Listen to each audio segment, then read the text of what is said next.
So for example இப்போ ஜென்ரலாக வந்து ஒரு ஒரு நீங்க ஒரு மெட்டீரியல் வந்து நீங்க சார்ஜ் பண்ணிட்டே இருக்கீங்கன்னு வச்சுக்கோங்களேன். அந்த சார்ஜ் பண்ணிக்கிட்டே இருக்கீங்க, சார்ஜிங்லேயே அந்த ப்ராசஸர் இருக்குன்னா என்னன்னா, சார்ஜ் ஆனதுக்கு அப்புறமும் ப்ராசஸிங்ல இருக்கு அப்படின்னா என்னன்னா ஹீட் ஆகிட்டே இருக்கும். பொதுவாக சார்ஜிங்னாலே அந்த ஒரு எலமெண்ட் வந்து ஹீட் ஆகிட்டே இருக்கும். எது நீங்க சார்ஜ் பண்ணீங்களோ அந்த எலமெண்ட் வந்து ஹீட்டாகவே தான் இருக்கும்.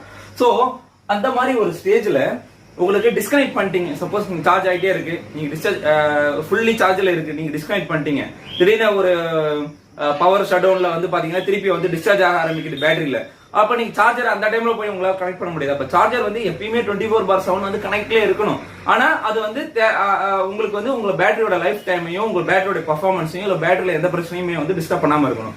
சோ அதுக்கு தான் எல்லாமே இந்த ஃப்ளோட் ஸ்டேஜ் அப்படின்றத வந்து மெயின்டைன் பண்றாங்க. ஃப்ளோட் வோல்டேஜ் வந்து மெயின்டைன் பண்றாங்க. ஒரு பேட்டரிக்கும் ஒரு ரெக்கமெண்டட் ஃப்ளோட் வோல்டேஜ் இருக்கும். அந்த ஃப்ளோட் வோல்டேஜ்ல 100% ஆனதுக்கு அப்புறமா அந்த ஃப்ளோட் வோல்டேஜ்லேயே அந்த வந்து பேட்டரிஸ் வந்து மெயின்டைன் ஆகிட்டே இருக்கும்.